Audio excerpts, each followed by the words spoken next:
साथियों नमस्कार। आज 12 जनवरी है, राष्ट्रीय युवा दिवस। आज के दिन स्वामी विवेकानंद जी की जयंती है। विदेशों में योग वेदांत की जो शिक्षा पहुंची वो स्वामी विवेकानंद जी के कारण ही पहुंची। अर्थात इस भारतीय दर्शन का परिचय विदेशों तक स्वामी विवेकानंद जी ने कराया। स्वामी जी ने कई देशों की यात्रा की और भारतीय दर्शन को वहां तक पहुंचाया, लेकिन वो भगवा वस्त्र अर्थात सन्यासियों के वस्त्र ही पहना करते थे। तो जब वो विदेश में जाते थे तो कई बार लोग उनके वस्त्रों की वजह से उनका उपहास भी उड़ाते थे, मगर स्वामी जी को कभी इससे वो विचलित नहीं हुए। उनका ध्यान सिर्फ और सिर्फ अपने लक्ष्य पर ही केंद्रित था। एक बार कुछ लोग उनके वस्त्रों का मजाक बना रहे थे, वहां तक तो ठीक था, लेकिन एक विदेशी ने उनकी जो पगड़ी पहने हुए थे, साफा पहने थे, उसे खींच दिया। इस पर स्वामी जी ने उससे कहा कि ये आपकी संस्कृति को शोभा नहीं देता, आपको भी यही सिखाया गया है कि आप दूसरे का सम्मान करें। स्वामी जी ने ये बात उससे इंग्लिश में कही, अंग्रेजी में बोली। वो व्यक्ति स्वामी जी की तरफ देख के पलटा। उसने कहा, क्या आप शिक्षित हैं? स्वामी जी ने भी इंग्लिश में जवाब दिया, बिल्कुल मैं शिक्षित हूँ, और मैंने ये जो भाषा सीखी है वो इसलिए सीखी है कि मैं आपकी भाषा में आपको भारतीय दर्शन का एहसास करा पाऊँ, जानकारी दे पाऊँ। उस व्यक्ति ने कहा कि आप शिक्षित हैं, आप हमारी तरह कपड़े क्यों नहीं पहनते? तब स्वामी जी ने जो जवाब दिया उसे सुनकर फिर वो व्यक्ति सदैव के लिए उनका शिष्य बन गया।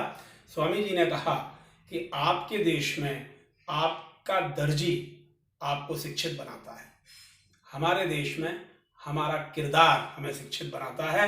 तो स्वामी जी ने किरदार के ऊपर एक ऐसी परिभाषा उस समय गढ़ी जो आज तक लोग जिसे फॉलो करते आ रहे हैं। आइए अब उनकी जीवन यात्रा को समझते हैं और फिर हम ये समझते हैं कि कैसे हम उनके कुछ गुणों को अपने जीवन में उतार सकते हैं। स्वामी विवेकानंद का जन्म एक सामान्य मध्यम वर्गीय परिवार में हुआ था। उन्होंने बचपन से ही उन्हें पढ़ने का बहुत शौक था। सारे ग्रंथ, गीता, रामायण, इवन अन्य धर्मों के ग्रंथ, कुरान, बाइबल, ये सारे ग्रंथों को उन्होंने पढ़ा। बुद्धि उनकी बहुत तीक्ष्ण थी, बहुत तेज थी। सारे ग्रंथों को जब उन्होंने अपने जीवन में उतारा तो आपस में टकराव हुआ और धीरे धीरे उनका मन इन सब ग्रंथों से अलग हुआ। उन्हें लगा कि नहीं, जीवन में किसी और दर्शन की आवश्यकता है। इस उधेड़-बुन में वो सदैव उनकी लड़ाई स्वयं से होने लगी। उन्हें कोई गुरु नहीं मिल पा रहा था। तब वो घर से निकलने का उन्होंने फैसला किया और घर से निकलते वक्त उन्होंने ब्रह्म समाज को ज्वाइन किया, मगर वहां भी उनके चित्त को शांति नहीं मिली। तब उन्हें किसी ने रामकृष्ण परमहंस से मिलने की सलाह दी। वो रामकृष्ण परमहंस से मिलने तो गए, लेकिन वहां भी उनकी तीक्ष्ण बुद्धि, तीव्र बुद्धि काम मतलब तर्क के लिए गई और वो उन्हें वहां गुरु बनाने नहीं गए। लेकिन रामकृष्ण परमहंस ने एक नज़र में पहचान लिया कि यह वही बालक है जिसकी वो वर्षों से प्रतीक्षा कर रहे थे।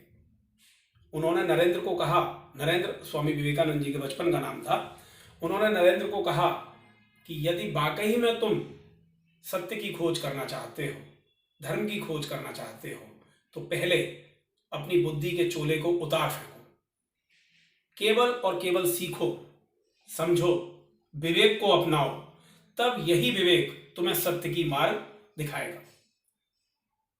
उन्हें रामकृष्ण परमहंस में एक गुरु के दर्शन हुए, भगवान के दर्शन हुए और वहीं से उन्होंने उसे अपना गुरु बनाया।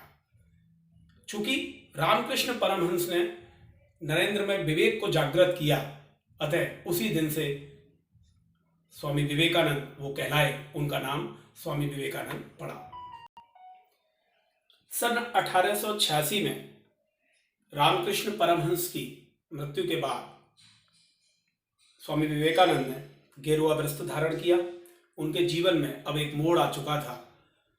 उन्होंने पूरे भारत की यात्रा पैदल की। उस समय भारत में गरीबी बहुत थी, बहुत लोग निर्धन थे, 2 वक्त की रोटी तक जुटा पाने का लोगों में साहस नहीं था। स्वामी विवेकानंद मनी मन वह स्थिति देखकर बहुत दुखी हुए, परंतु वह लोगों से जुटकर अपने धर्म को दिखाने की बात करते रहे। तभी उन्हें पता चला कि शिकागो में विश्व धर्म सम्मेलन होने वाला है। वे विश्व धर्म सम्मेलन में जाने का उन्होंने निर्णय किया और वह इसकी जो अनुमति है वह रामकृष्ण जी की धर्मपत्नी से लेने पहुंचे। गुरु माँ जानती थी कि विवेकानंद बुद्धि के बहुत तीक्ष्ण हैं, लेकिन वह यह भी जानती थी कि विदेशों में भारतीयों को अच्छी नज़र से नहीं देखा जाता है। उन्होंने सिर्फ एक ही बात विवेकानंद से कही कि जाना जरूर, मगर केवल और केवल अपने लक्ष्य पर ध्यान रखना, जिस उद्देश्य को पूरा करने के लिए जा रहे हो उस पर ध्यान रखना, किसी की बात को भी अपने कानों के अंदर जाने नहीं देना। विवेकानंद ने गुरु माँ की ये बात अपनी गांठ बांध ली और वह शिकागो पहुंच गए। इससे पहले कि मैं आपको शिकागो का किस्सा बताऊं, क्योंकि वो सभी लोग जानने के लिए उत्सुक रहते हैं, उससे पहले मैं ये बताना चाहूँगा कि जब वो वहाँ गए तो उन्हें कोई मान सम्मान नहीं मिला, जो गुरु माँ को पहले से ही अंदेशा था। उनके पास होटल में रुकने के लिए भी पैसे नहीं थे, परंतु स्वामी विवेकानंद को पता था कि उनका लक्ष्य क्या है। उन्हें भारतीय दर्शन सीमाओं के पार तक पहुंचाना था। उस ठंड की रात उन्होंने पूरी रात मालगाड़ी के डिब्बे में गुजारी, परंतु वे विचलित नहीं हुए। एक भारतीय को सर्वधर्म परिषद में बोलने का मौका मिले, इसको लेकर भी सभी लोग सहमत नहीं थे। उन्हें कोई भी समय नहीं दिया गया, परंतु स्वामी विवेकानंद की बातों को वहाँ के एक प्रोफेसर ने सुबह उस धर्म संसद से पहले सुना था। उस प्रोफेसर के प्रयासों के बाद स्वामी विवेकानंद को बहुत कम समय बोलने के लिए दिया गया। जब स्वामी विवेकानंद की बात आई तो अपने ओजपूर्ण चेहरे के साथ, अपनी उन्मुक्त चाल के साथ वह मंच पर पहुंचे। मंच पर जाकर उन्होंने माइक से संबोधित किया, मेरे प्यारे भाइयों एवं बहनों। उनका यह संदेश जैसे लोगों की आत्मा में प्रवेश कर गया। लोग सम्मोहित हो गए और फिर जो विवेकानंद ने अवरुद्ध बोलना शुरू किया, लोग सुनते रहे, सुनते रहे, सुनते रहे। और यहाँ से भारतीय दर्शन जो कहीं कैद पड़ा हुआ था, वो सीमाओं के पार विश्व की संस्कृति तक पहुंचा। वे अमेरिका ही रुक गए। उन्होंने रामकृष्ण मठ की स्थापना अमेरिका में की। कई लोग उनके अनुयायी बने। इस प्रकार स्वामी विवेकानंद को विश्व में भारतीय योग दर्शन पहुंचाने का श्रेय दिया जाता है। स्वामी विवेकानंद पर बुद्ध के अष्टांगिक मार्ग, गीता के क्रमवाद का गहरा प्रभाव था। वेदांत योग का भी उन पर गहरा प्रभाव था। इसे मिलाकर उन्होंने अपना दर्शन गढ़ा और कई युवाओं को उस समय अपने साथ लिया। स्वामी विवेकानंद ने कई अनमोल वचन जब वो वक्तव्य देते थे तब कहे, इन्हें आज के युवाओं को जरूर याद रखना चाहिए। उनका एक वचन आज के युवाओं को बहुत प्रेरित कर सकता है कि अपने लक्ष्य को सुनिश्चित करो, सुनिश्चित कर कर तब तक आगे बढ़ो जब तक लक्ष्य पूरा ना हो जाए, तब तक बिल्कुल ना रुको। खुद को कमजोर समझना सबसे बड़ा पाप है। एक और उनका ऐसा ही वचन था कि तुम्हें कोई पढ़ा नहीं सकता, तुम्हें कोई शिक्षित नहीं कर सकता, तुम्हें कोई आध्यात्मिक ज्ञान नहीं दे सकता। सबसे अच्छा आध्यात्मिक गुरु आपकी आत्मा है, कृपया उसे पहचानो।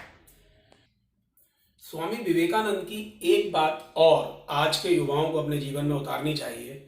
वे कहते थे कि प्रतिदिन स्वयं से 5 मिनट बात करना बेहद आवश्यक है। जिस दिन आपने अपने इस गुरु यानी अपनी आत्मा, अपना अंतर्मन से बात नहीं की, समझो वह दिन आपके जीवन काल में नहीं आया।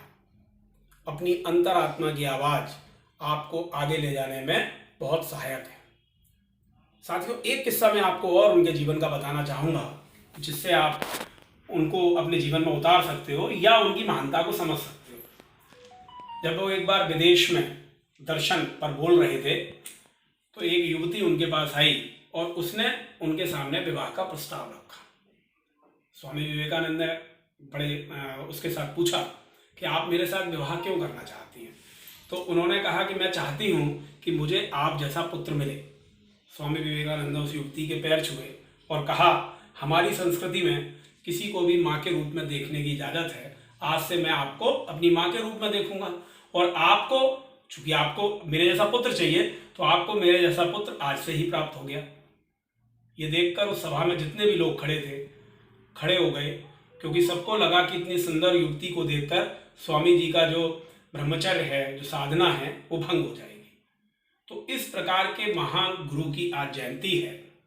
मैंने पहले भी कहा था, लाल बहादुर शास्त्री की जब मैं बात कर रहा था कल, तब भी कहा था कि जयंती या पुण्यतिथि केवल इसलिए नहीं होती कि हम कोई फूल माला चढ़ा दें, दीपक जला दें, बल्कि इसलिए होती है कि हम उनके गुणों के दीपक जलाएं अपनी मन के अंदर, अपने दिमाग के अंदर, और जितने भी संभव हो सकें उनके गुणों को अवधारण करें, क्योंकि भारत को अच्छे नागरिकों की ज़रूरत है। तभी हमारा देश पुनः विश्व को सद्मार्ग दिखाने का रास्ता ढूंढ पाएगा और उस पर चल पाएगा। मुझे लगता है कि आपको मेरी बात, मेरा वीडियो अच्छा लग रहा होगा। यदि ऐसा है तो कृपया अपने सभी साथियों को इसे फॉरवर्ड करें, मेरे चैनल को सब्सक्राइब करें। आपको पुनः नमन। वीडियो को शांति से सुनने के लिए आपको धन्यवाद। सादर नमस्कार।